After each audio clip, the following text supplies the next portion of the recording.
परवा आम्हाला इथं राज्यपालांचं भाषण नाही बाप मिळालं. कशाला काढायला लागले? बाप काढा सांगितलं तुम्हाला? आहे अरे तुम्ही सिनियर सदस्य मग ठीक आहे. मग काहीतरी ठीक आहे. शिकतो बघा ना. मग ठीक आहे. आता एवढा बाप कशाला काढायला तुम्ही पण एवढ्यावर थांबा, मी एवढ्यावर थांबतो. बाप नाही काढायला पाहिजे. पुन्हा तेच पुन्हा बोलतो तर मी काढतो. मग तुम्हाला काय करायचं का? हा तुमचा बाप काढा. काढा. तुम्हाला काढायचं काढा. सध्या चुकीचं काय केलं तर बरोबर आहे. तुमच्याकडे मला शिकायची गरज मला नाही. शिकायचं कारण मी सत्ताधारी सदस्य पक्षात अहो, सदस्य. असो हो, सत्ताधारी पक्ष असू दे, सत्ताधारी आणखी दोन मंत्री असू दे, काय बाप कशाला कोणाला काढायचं? बाप नाही काढायचं. हे काम इथं खाजगी काम अहो, कसं तुम्ही आहे? त्यांच्याबद्दल फार आक्षेप घ्या. पक्षाचा बाप नाही काढायचा. सरकारी नोकर हे कसं काय काम करू शकतात? बाप कशाला काढायला? सरकारी नोकर कसं काय हे काम करू बाप नाही शकतात? काढायचं. परवा आम्हाला इथं राज्यपालांचं भाषण नाही बाप मिळालं. कशाला काढायला लागले? बाप काढा सांगितलं तुम्हाला?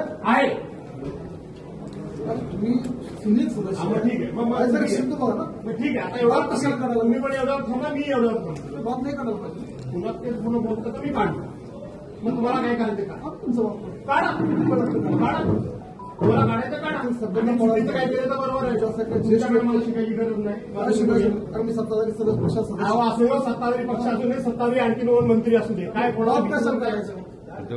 बाप नाही काढायचं. हे काम इथं खाजगी काम अहो, कसं तुम्ही आहे? त्यांच्याबद्दल फार आक्षेप घ्या. पक्षाचा बाप नाही काढायचा. सरकारी नोकर हे कसं काय काम करू शकतात? बाप कशाला काढायला? सरकारी नोकर कसं काय हे काम करू बाप नाही शकतात? काढायचं.